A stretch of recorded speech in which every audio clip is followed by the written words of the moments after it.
इसे लेक्टोजेनिक हार्मोन के नाम से भी जाना जाता है। ये ब्रेन के ठीक नीचे होता है। ये एक पिट्यूटरी ग्लैंड से रिलीज होने वाला एक हार्मोन है। कुछ ऐसे सिम्टम्स होते हैं जैसे कि अगर आपके पीरियड्स इरेगुलर हो, वजाइना में ड्राइनेस हो, जॉइंट पेन हो, ब्रेस्ट से वाइट डिस्चार्ज आने लग गया हो, ब्रेस्ट का साइज बढ़ रहा हो, ब्रेस्ट में बार बार टेंडरनेस या फिर पेन महसूस हो रही हो, या फिर आपकी जो सेक्सुअल ड्राइव है वो कम हो गई है, बार बार आपको हेडेक होता है, या एकदम से शरीर में गर्मी लगने लगती है, या फिर फीवर जैसा महसूस होने लगता है, तो आपको ये समझना चाहिए कि आपका प्रोलैक्टिन लेवल बढ़ा हुआ है। और मेल सेक्सुअल हेल्थ के लिए भी ये प्रोलैक्टिन बहुत ही इंपॉर्टेंट है। ये टेस्टोस्टेरॉन सिक्रीशन में बहुत ही ज़्यादा हेल्प करता है, जिससे स्पर्म बनता है। प्रोलैक्टिन हार्मोन क्या होता है, इसका लेवल कितना होना चाहिए, आपको कैसे पता चलेगा कि आपका जो प्रोलैक्टिन लेवल है वो बढ़ा हुआ है, प्रोलैक्टिन लेवल को मेंटेन करने के लिए आपको क्या करना चाहिए, आज हम इन्हीं बातों पर डिस्कस करेंगे। प्रोलैक्टिन हार्मोन का मेन रोल होता है ब्रेस्ट टिश्यूज की डेवलपमेंट करना। ये एक ऐसा हार्मोन होता है जो ब्रेस्ट ग्रोथ और रिप्रोडक्शन से रिलेटेड फंक्शंस को रेगुलेट करता है। इसे लेक्टोजेनिक हार्मोन के नाम से भी जाना जाता है। ये ब्रेन के ठीक नीचे होता है। ये एक पिट्यूटरी ग्लैंड से रिलीज होने वाला एक हार्मोन है। बेसिकली ये हार्मोन ब्रेस्ट में मिल्क प्रोडक्शन का काम करता है।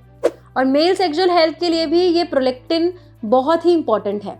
ये टेस्टोस्टेरॉन सिक्रीशन में बहुत ही ज़्यादा हेल्प करता है, जिससे स्पर्म बनता है। अगर ब्लड में प्रोलैक्टिन लेवल नॉर्मल से ज़्यादा हो जाए तो हाइपर प्रोलैक्टिनीमिया और इनफर्टिलिटी जैसी समस्याओं का सामना करना पड़ सकता है। आपको कैसे पता चलेगा कि आपका प्रोलैक्टिन लेवल बढ़ा हुआ है या कम है? तो देखिए, कुछ ऐसे सिम्टम्स होते हैं जैसे कि अगर आपके पीरियड्स इरेगुलर हो, वजाइना में ड्राइनेस हो, जॉइंट पेन हो, ब्रेस्ट से वाइट डिस्चार्ज आने लग गया हो, ब्रेस्ट का साइज बढ़ रहा हो, ब्रेस्ट में बार बार टेंडरनेस या फिर पेन महसूस हो रही हो, या फिर आपकी जो सेक्सुअल ड्राइव है वो कम हो गई है, बार बार आपको हेडेक होता है, या एकदम से शरीर में गर्मी लगने लगती है, या फिर फीवर जैसा महसूस होने लगता है, तो आपको ये समझना चाहिए कि आपका प्रोलैक्टिन लेवल बढ़ा हुआ है। किन कारणों से प्रोलैक्टिन लेवल बढ़ता है, चलिए अब इसके बारे में बात करते हैं। अगर आप बहुत ज़्यादा स्ट्रेस लेते हैं, नींद सही से नहीं लेते, ओवर थिंकिंग करते हैं, तो इससे आपके बॉडी में जो डोपामीन हार्मोन है वो कम हो जाता है। अगर आपको हाइपोथायरायडिज्म हो जाता है तो ये प्रॉब्लम होने पर ब्लड में जो आपका TSH लेवल है वो बढ़ने लगता है और डिसफंक्शन हो जाता है आपके थायराइड का। इसके अलावा ब्लड में किसी तरह का अगर इन्फेक्शन हो गया हो तो उसकी वजह से भी आपके प्रोलैक्टिन लेवल बढ़ने का कारण हो सकता है। अब बात करते हैं कि नॉर्मल प्रोलैक्टिन लेवल कितना होना चाहिए। अगर कोई नॉन प्रेग्नेंट फीमेल है तो उसमें जो प्रोलैक्टिन लेवल है वो 25 नैनोग्राम्स पर ml होना चाहिए, और अगर कोई फीमेल प्रेग्नेंट हो चुकी है तो उसमें 80 to 400 तक आपका जो प्रोलैक्टिन लेवल है वो होने लगता है। वहीं मेल्स में नॉर्मल प्रोलैक्टिन लेवल जो है वो 20 नैनोग्राम्स पर ml से नीचे होना चाहिए। अब हम बात करते हैं कि प्रोलैक्टिन लेवल को कंट्रोल करने के लिए आपको करना क्या चाहिए। इसमें आपको भरपूर मात्रा में जिंक लेना चाहिए।